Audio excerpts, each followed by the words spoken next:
Hey fellas, good morning.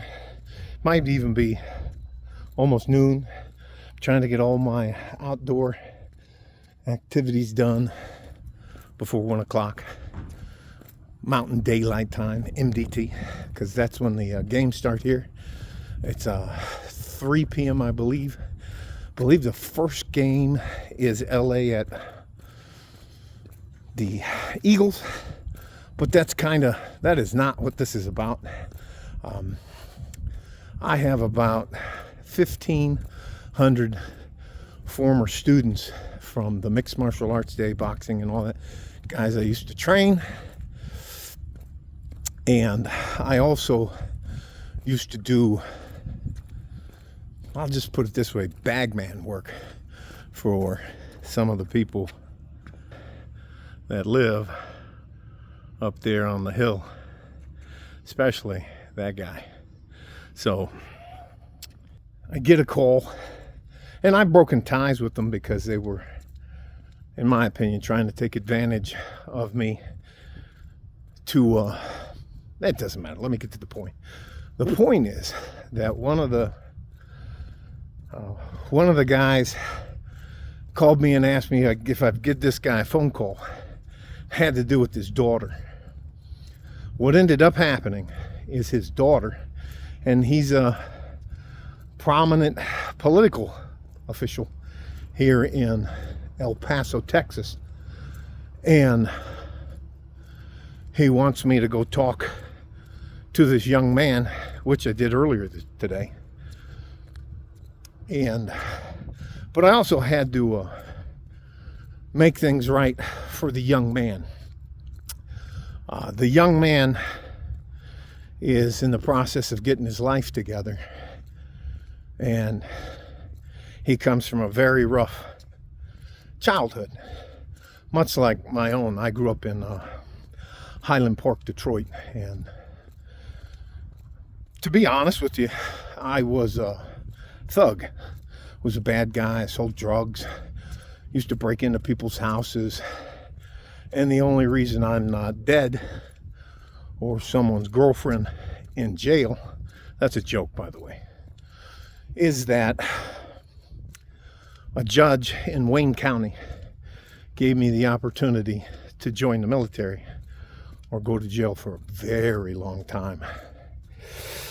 So I went into the U.S. Army at the last day, something about recruiting, so they took me as a 11 X-ray, which means infantry unassigned, and that's pretty much the bottom of the barrel. So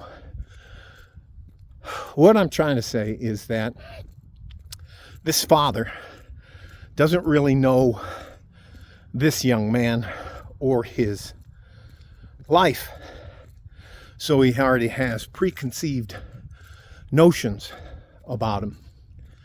And what happened is that this girl, very well to do, I think she's at Brown University taking something, but she was his bad boy experience, and whenever she's back here in El Paso, she looks him up, and they got into a big argument. Seems like this argument happened, Friday afternoon, or late Friday, not like midnight, but like 7-8 o'clock. And yes, to old people like me, that's late. Anyways, she told her father, who has a lot of, I don't know how to say this, but I call it clout, and he can cause this young man a lot of trouble. And he asked me if I'd go and talk to him. But when he explained to me why she told her father on him, is that basically, how you doing, sir? Not bad. Is that he told us how she told her father that he what was it? she felt threatened by him. Now, we don't all grow up the same. And in the culture where I grew up, she said he pointed her finger at her, and he yelled at her, and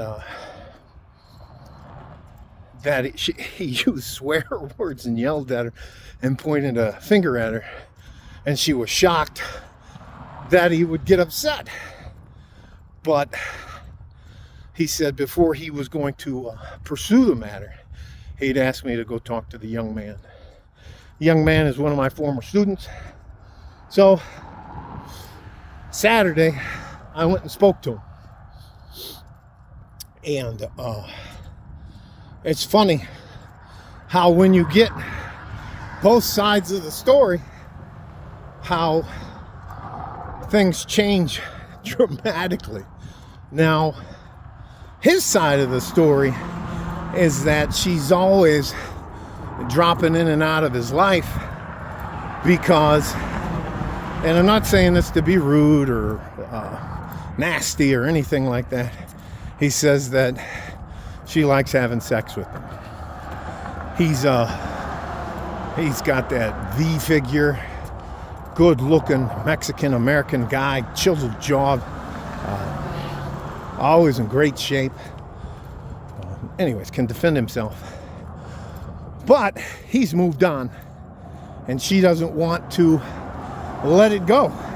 It's like, I don't know, having somebody you can use when you want, but when that person wants to just move on and not have anything to do with you. Anyway, he told me that she was super clingy, and she was very pissed at him about having a girlfriend and moving on from her. And I don't know if you guys know what I know, but I call that the princess syndrome.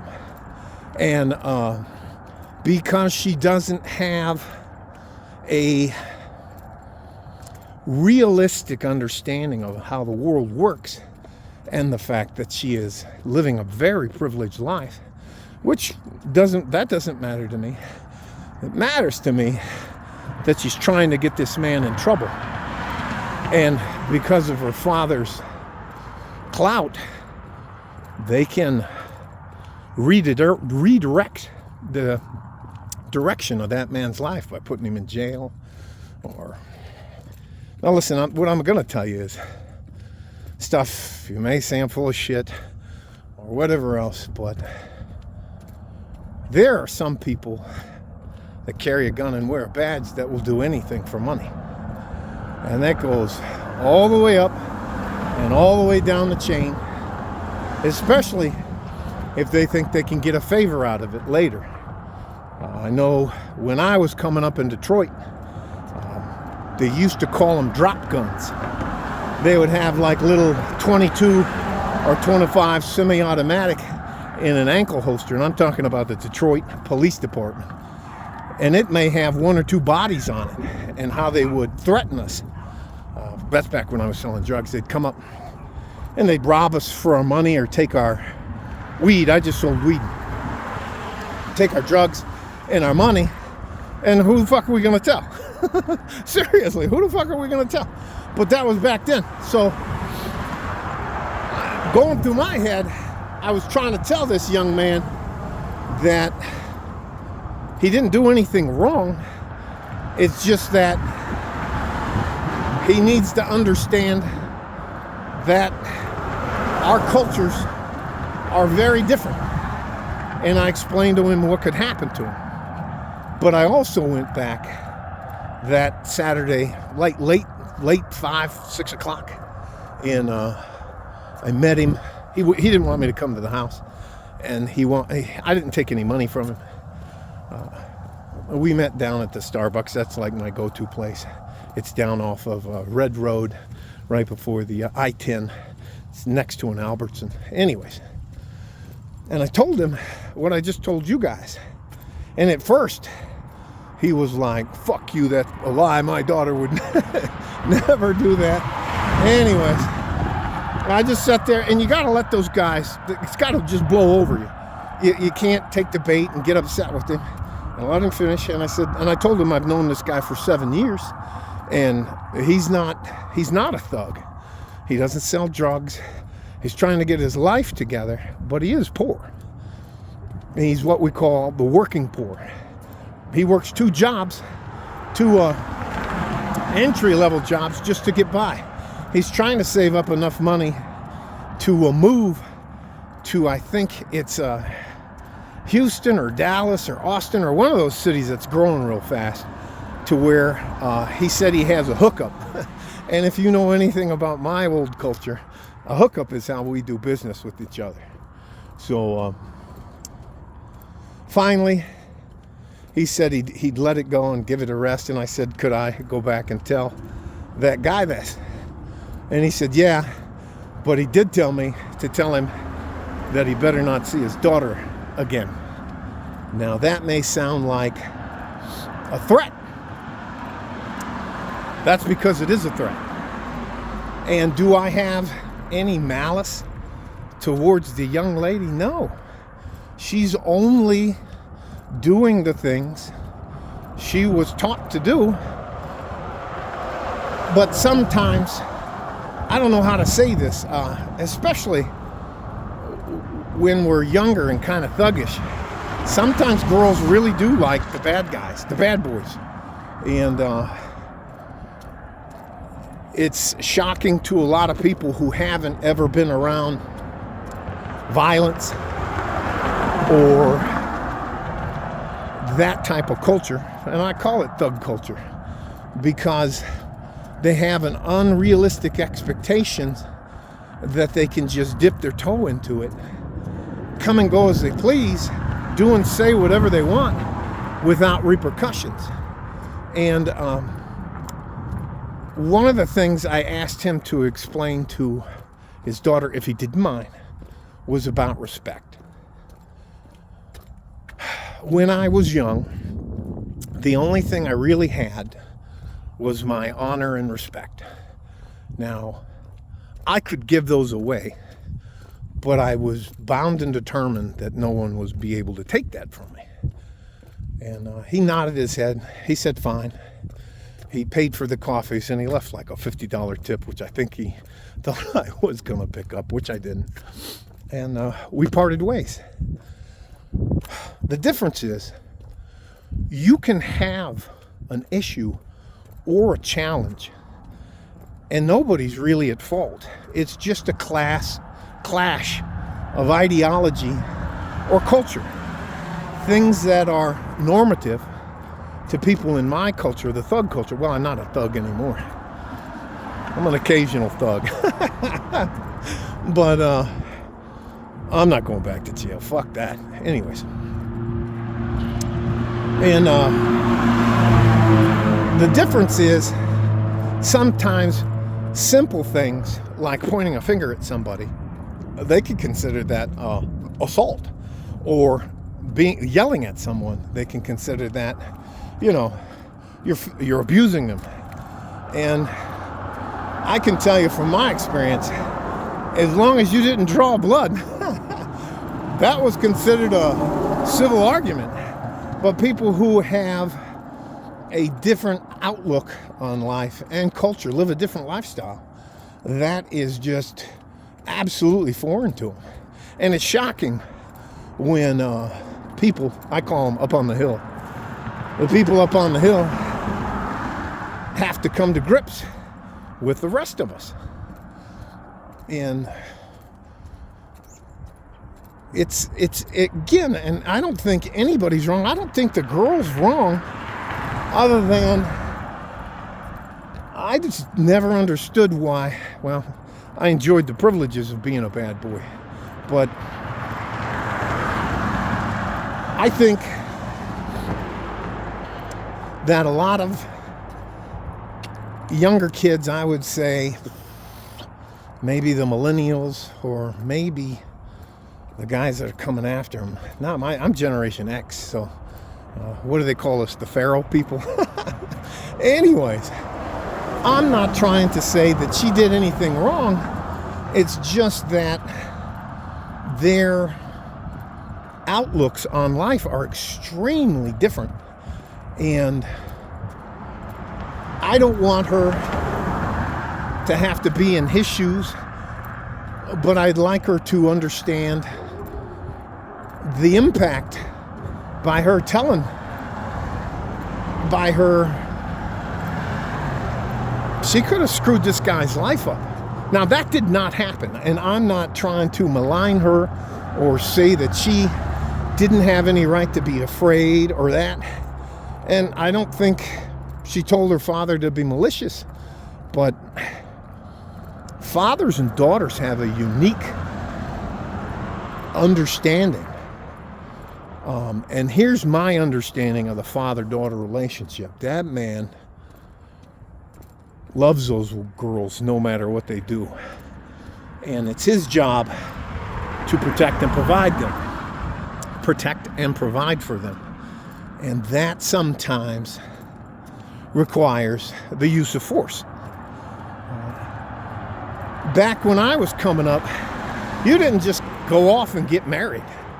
You had the families had to get together and talk, and that's one of the things I really like about the traditional Mexican marriage process.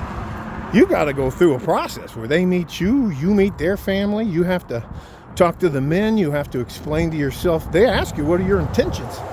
With my niece, with my sister, they ask you the intentions. So anyways, all that to get back to the point. I just, it's so hard to talk to people that live up on the hill because they don't have a clear concept of the reality for 99% of us.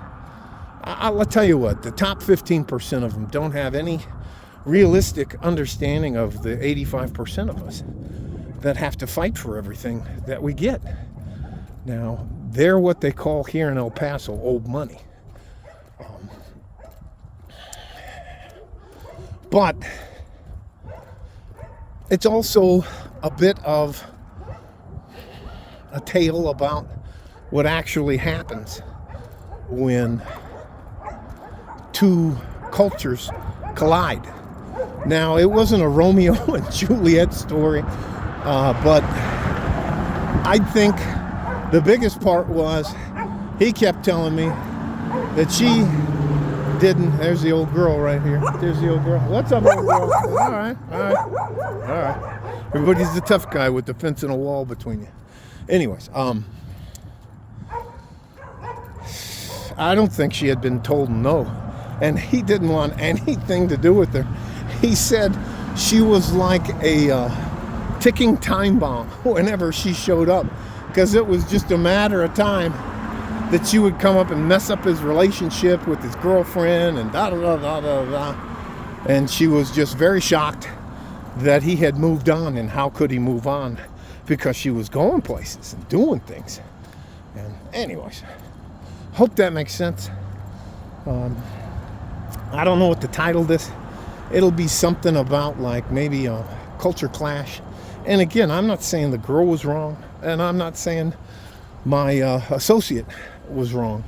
All I'm trying to say is that these things happen all the time. And there are those of us as young men, as you're a young man, sometimes we don't have good uncles, a father, a grandfather that we can lean on and talk to. And thank God that man decided to get both sides of the story before he chose to do anything, which I thanked him for, because he didn't have to do that. He could have, well, anyways, you know what could have happened. All right. Love you guys. Stay safe and healthy. Take care of each other if you can. And if you can, you take care of yourselves. I'm taking, man, that game, I don't think LA's got enough to stop Philadelphia. And man, then the other game is going to be probably the best game we've seen in a long time, which will be the Ravens at the Buffalo Bills. So that one, I'm not picking either one of those. But I'm definitely going to take the Eagles. And I don't know. That game is going to be wild. And if I'm understanding it right, it's going to be brutally cold. So the power run game. Anyways, that's enough about me. Love you guys. Like a fart in a G-string. West Texas, El Paso. I'm out of here. Bye-bye.